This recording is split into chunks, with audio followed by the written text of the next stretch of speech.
Hello दोस्तों, कैसे हो आप सभी। आई होप आप सभी बहुत अच्छे होंगे। तो दोस्तों, आज हम लोग स्टार्ट करेंगे अपने 12वें चैप्टर त्रिज्य के वस्तुनिष्ठ प्रश्नों को। अगर आप लोग इसके पिछले चैप्टर्स को नहीं देखे हैं तो हमारे चैनल पे जाएं और वहां से उन सभी चैप्टर्स को देखें, और उसमें VBI सवाल को बताया गया है जो आपके एग्ज़ाम के लिए बहुत महत्वपूर्ण है। ओके। और आज जो हम बताएंगे इस चैप्टर में VBI सवाल को, वो भी आप लोग अपने जहन में रखेंगे। इसलिए वीडियो को स्किप करने का मतलब है आप आज अपने 2 से 4 मार्क्स को खो देंगे, ठीक है, आने वाले एग्जाम में। अगर आप पूरे वीडियो को नहीं देखते हैं तो बेहतर है कि आप अपने मोबाइल को अच्छे से पकड़ लें, और अगर आप कॉपी और पेन लेकर के हैं तो और बेहतर है, ठीक है। 10 मिनट हमारे साथ बने रहिए, उन सभी सवालों को हम बताएंगे जो VBI आपके एग्जाम में है, ठीक है। चलिए बढ़ते अपने सवाल की तरफ और देखते हैं हमारा पहला सवाल क्या है। पहला सवाल है, त्रिज्य कहानी के कहानीकार कौन है? उदय प्रकाश, बालकृष्ण भट्ट, चंद्रधर शर्मा गुलेरी या सच्चिदानंद हीरानंद वत्स्यायन आगे। तेरा का आंसर क्या है बाबू? सॉरी, पहला आंसर क्या है? तो पहला का आंसर है ए, उदय प्रकाश। त्रिज्य कहानी के कहानीकार कौन है? उदय प्रकाश। दूसरा सवाल, ये बाबू VBI सवाल है और ये भी VBI सवाल है। उदय प्रकाश का जन्म हुआ था, उदय प्रकाश का जन्म कब हुआ था? 1 जनवरी 1952 को, 20 फरवरी 1948 को, 18 जून 1944 को या 12 जुलाई 1944 को। तो इसका आंसर ए होगा 1 जनवरी 1952 को। इनका जन्म तो बड़ा अच्छा दिन हुआ यार, इनको जन्मदिन मनाना भी नहीं पड़ता होगा, है ना, इनको ऐसे ही याद रहता होगा। तीसरा सवाल, उदय प्रकाश ने किस विद्यालय से MA किया, यानी मास्टर ऑफ आर्ट्स किया? मास्टर की डिग्री ये किस विश्वविद्यालय से किए थे?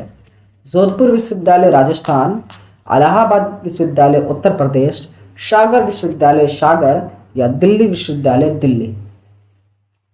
तीन का आंसर सी है, सागर विश्वविद्यालय सागर। अगला सवाल, उदय प्रकाश ने किस पत्रिका के संपादन विभाग में काम किया था? दिस इज अ VBI बच्चा। दिनमान में, इंडिया टुडे में, प्रदीप में या धर्मयुग में? तो 4 का आंसर 1 है, दिनमान में। 5वां सवाल, उदय प्रकाश ने किस अंग्रेजी पत्रिका का संपादन किया? इंडिया टुडे का, ब्लीज का, एमिनेंस का या इनमें से कोई नहीं? तो 5 का आंसर बाबू सी है, एमिनेंस का। अगला सवाल, उदय प्रकाश जी किस पत्रिका के सहायक संपादक थे? न्यूज स्टार, संडे मेल, नई दिल्ली या इंडिया टुडे या इनमें से कोई नहीं? तो 6 का आंसर बाबू आपका बी है, संडे मेल, नई दिल्ली। 7वां सवाल, उदय प्रकाश के अनुसार दशहरे के दिन किस चिड़िया को जरूर देखना चाहिए? ये VBI सवाल है बच्चा। कौवा, तोता, नीलकंठ या कबूतर? बताइए। तो 7 का आंसर सी है, नीलकंठ। किसको? नीलकंठ को। अगला सवाल, 8वां सवाल, लेखक को किसने 300 के 3 नोट दिए? राम अवतार ने, डॉक्टर पंत ने, कैशियर अग्निहोत्री ने या सरदार सतनाम सिंह ने? 8 का आंसर क्या होगा? तो 8 का आंसर बी होगा। 8 का आंसर क्या होगा बाबू? 8 का आंसर बी होगा, डॉक्टर पंत ने। अगला सवाल, लेखक के दुःस्वप्न के सबसे खतरनाक पात्र कौन थे? दुःस्वप्न समझते, मतलब कि दुख वाला और बहुत ही खतरनाक डरावना सपना, जैसा जो बोलते हैं दुःस्वप्न। तो इसमें जो खतरनाक पात्र था वो कौन था? तो सांप तथा बिच्छू था, शेर तथा तिरिच था, हाथी तथा तिरिच था या तिरिच तथा बाघ था? तो ये बाबू VBI सवाल है बच्चा, ध्यान रखेंगे। इसका जो सपना में आता था वो हाथी और तिरिच आता था। अगला सवाल, लेखक को सपने में क्या करने की आदत थी? चलने की, रोने की, हंसने की, बोलने और चीखने की? ये भी VBI सवाल है बाबू। तो बोलने और चीखने की आदत थी। होता ना आमतौर पर, जब बुरा सपना देखते हो चिल्लाने लगते हो या फिर आवाज़ करने की कोशिश करते हो लेकिन गले से आवाज़ नहीं निकलती, ठीक है। तो लेखक जब सपने देखते थे बुरा, तो ये बोलने और चीखने लगते थे। 11वां सवाल, लेखक के पिताजी ट्रैक्टर से कहाँ उतरे थे? स्टेट बैंक के पास, मिनर्वा टाकीज के पास, थाने के पास या ढाबे के पास? तो 11 का आंसर बी है, मिनर्वा टाकीज के पास। अगला सवाल, खतरनाक सपनों में लेखक का सबसे बड़ा अस्त्र क्या था? बंदूक, तलवार, आवाज या खांसना? तो इसका आंसर सी है, आवाज। अगला सवाल, लेखक के पिताजी शहर क्यों गए थे? इलाज करवाने के लिए, सामान खरीदने के लिए, किसी से मिलने के लिए या अदालत में पेशी के लिए? 13 का आंसर डी है बाबू, अदालत में पेशी के लिए गए थे। कौन सी कहानी उदय प्रकाश जी की नहीं है? ध्यान देंगे, नहीं है।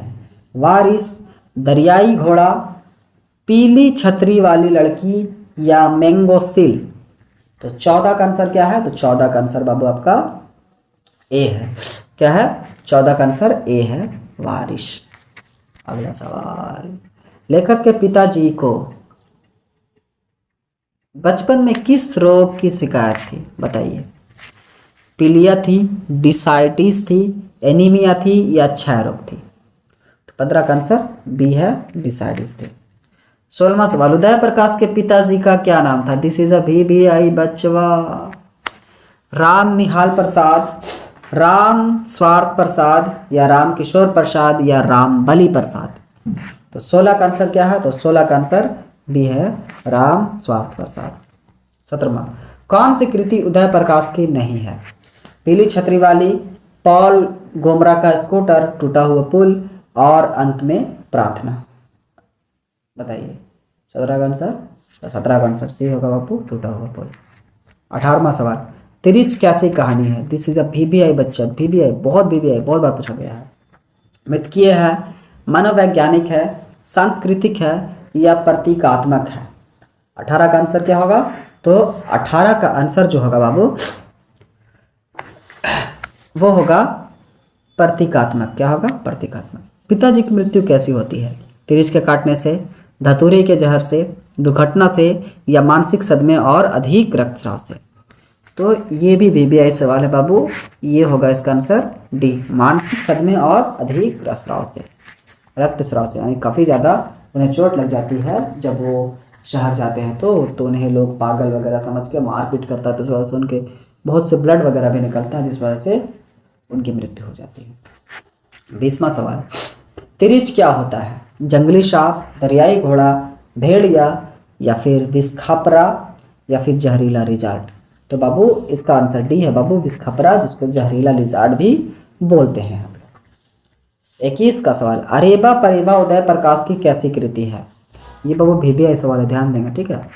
उपन्यास है, कहानी संग्रह है, कविता संग्रह है या इनमें से कोई नहीं?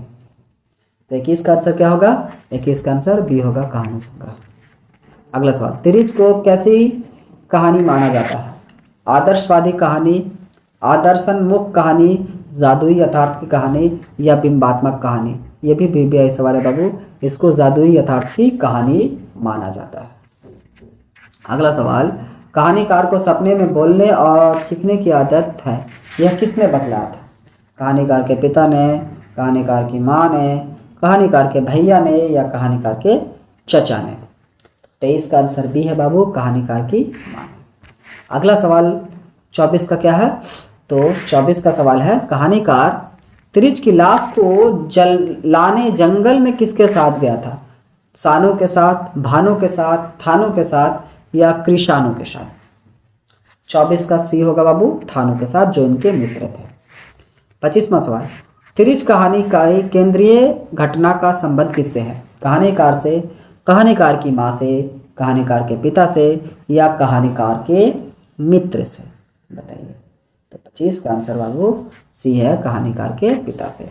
तिरिच कहानी में जो मेन घटना होती है, जो इसका मेन पार्ट है, ठीक है, जिसमें पूरी कहानी इर्द गिर्द भाग रही थी, वो थी इनके पिताजी के ऊपर, ठीक है।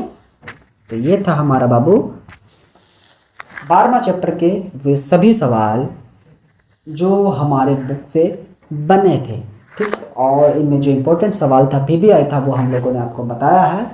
इसे आप लोग नोट्स कर ले, और जब फाइनल चैप्टर हो जाएगा पूरा गद्यखंड, तो संपूर्ण गद्यखंड के MCQs की PDF आप लोगों को हमारे टेलीग्राम पे मिल जाएगा। वहाँ से जाकर के आप लोग इसकी प्रिपरेशंस भी कर सकते हैं। अगर आप लोग PDF डाउनलोड करना चाहेंगे तो टेलीग्राम में आप लोगों को मिल ही जाएगा, ठीक है। और एक चीज़ और कि हम जो भी पढ़ा रहे हैं इसे अपने दोस्तों में डिस्कस कीजिए, ठीक है। इन सवालों को अपने दोस्तों से पूछिए, वो अगर कुछ पूछे तो उनके जवाब को आप दीजिए। तो इससे क्या होता है, सवाल जो है बहुत लंबे टाइम तक आप लोगों को याद रहेगा और आप लोग का रिवीजन भी होते रहेगा, है ना। ये नहीं कि आप अपने दोस्त का इंसल्ट कीजिए अगर वो ना बता पाए, या फिर आप नहीं बता पा रहे तो वो इंसल्ट कर रहा है। ये सब गलत चीज़ है, ये गंदा चीज़ है, ठीक है। ये सब जाहिल लोग करता है ना। जाहिल मतलब गंवार, अनपढ़, अनएजुकेटेड लोग, है ना। अगर उसे नहीं मालूम है तो उसे समझा देंगे, उसे बता देंगे, ठीक है। थोड़ी सी मस्ती करेंगे, दोस्तों में ही मस्ती होती है ना। लेकिन ये नहीं कि उससे इस तरह से बर्ताव करो सवालों को लेकर के कि वो बेचारा फिर आपसे मतलब पूछे ही नहीं। हार्समेंट मत करो उसके साथ, ठीक है। तो चलो दोस्तों, हम लोग अपने गद्य खंड के सेकेंड लास्ट चैप्टर को आज कंप्लीट कर लिए हैं और बहुत जल्द ही यानी कि आने वाले दिनों यानी कि इसके बाद जो आएगा चैप्टर वो है हमारे गद्य खंड का आखिरी चैप्टर रहेगा, ठीक है। उसके बाद हम लोग जाएंगे अपने काव्य खंड जिसको पद खंड भी बोलते हैं, ठीक है। तो आज का चैप्टर यहीं पे समाप्त करते हैं दोस्तों। Thank you so much. जय हिंद।